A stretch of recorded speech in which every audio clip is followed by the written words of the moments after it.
of the bride, Miss Maricar Arandia. You have stolen my heart, my sister, my bride. You have stolen my heart with one glance of your eyes, with one jewel of your necklace. How delightful is your love, my sister, my bride. How much more pleasing is your love than wine, and the fragrance of your perfume than any spice. Your lips drop sweetness as the honeycomb, my bride.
Mamuhay na magsasama kayo sa itinakda ng banal na matrimonyo.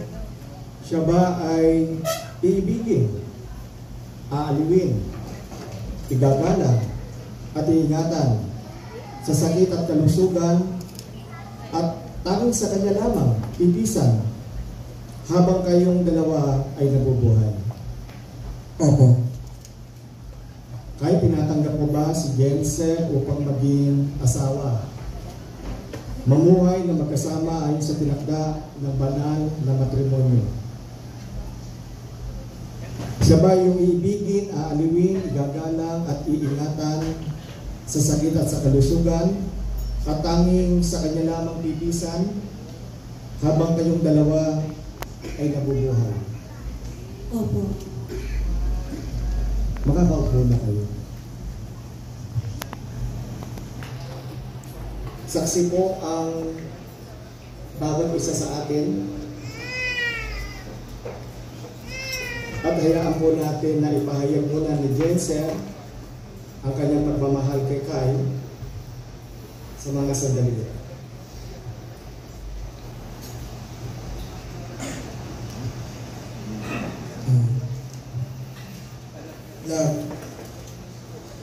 Una sa lahat, nagpapasalamat ako na dumating ka sa buhay ko. Sobrang saya ko nung naging tayo na. Unang kita ko pa lang sa'yo, alam ko sa isip at puso ko na ito na yun, kahit una pa lang kitang nakita. Nagpapasalamat ako sa iyo kasi pinaramdam mo sa akin kung gaano ako ka-importante sa iyo at mahalin ng tama at sobra-sobra pa. At sa iyo ko lang napatunayan na wala sa tagalang relasyon para magpakasal. Ang galing, no? Bigla na lang may darating sa iyo na tao na ayun yung gusto mong makasama at mag-settle habang buhay. At handa kang ibigay lahat para sa kanya kahit topakin ka pa. Lagi kitang iintindihan, lagi mo matandaan na ako palagi ang iyong kakampi at nandito ako kahit naman mangyayari sa hirap ng pagkakataon. Alam mo, ikaw ang regalong pinakamagandang natanggap ko sa araw nito, na alam kong hindi ko pagsasawaan at hindi na nga ako makapaghintay na buksan ka mamaya. Mahal na mahal kita.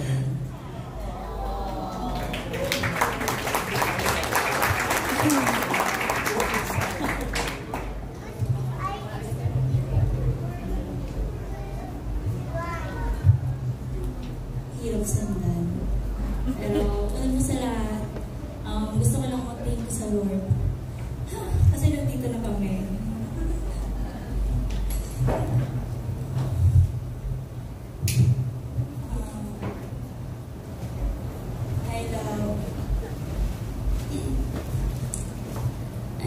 Before tayo magkakilala, di na ako umaasa na makakarating ako sa ganitong part ng buhay.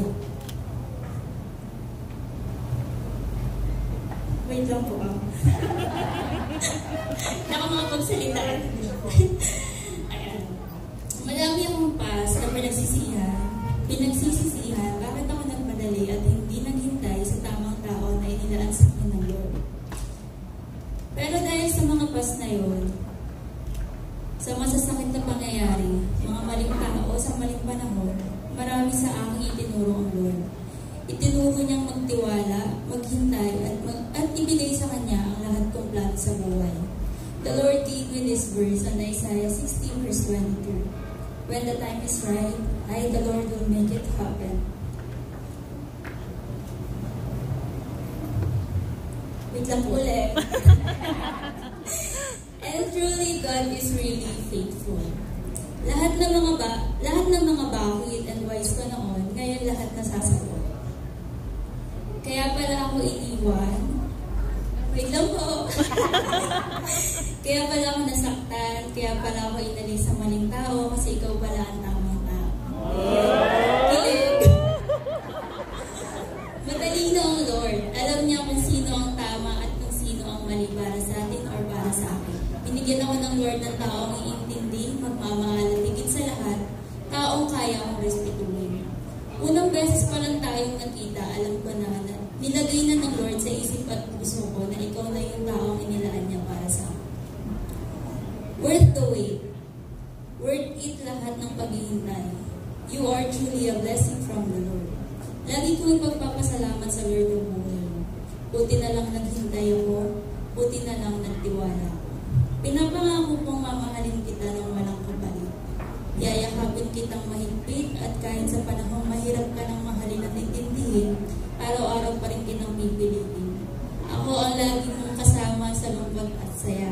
Dadamayan ka kapag ang mga luhay tutulo na. Di mo na mararanasan mag-isa dahil ako'y nandito na. Thank you, my love, dahil pinili mo akong mahalin at higit sa lahat ang intindihin. Thank you dahil binaranas mo sa akin na mahalin rin. Thank you kasi dumating ka sa panahon at sa tamang pagkakataon.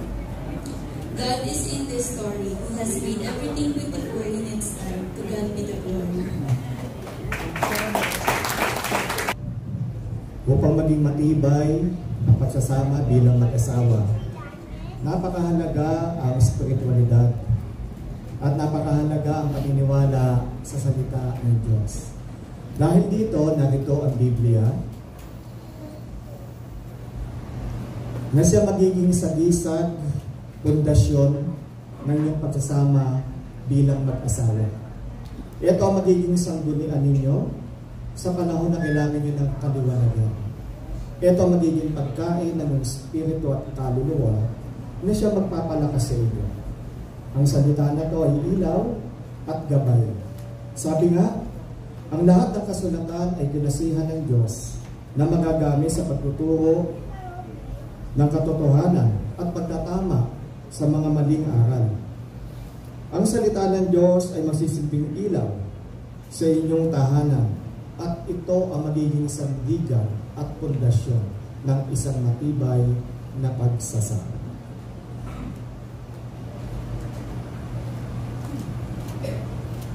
At At ganun din naman, narito ang aras na kung saan kumakatawan sa pagpapala ng ating Panginoon. It is a symbol of productivity, blessing from our God.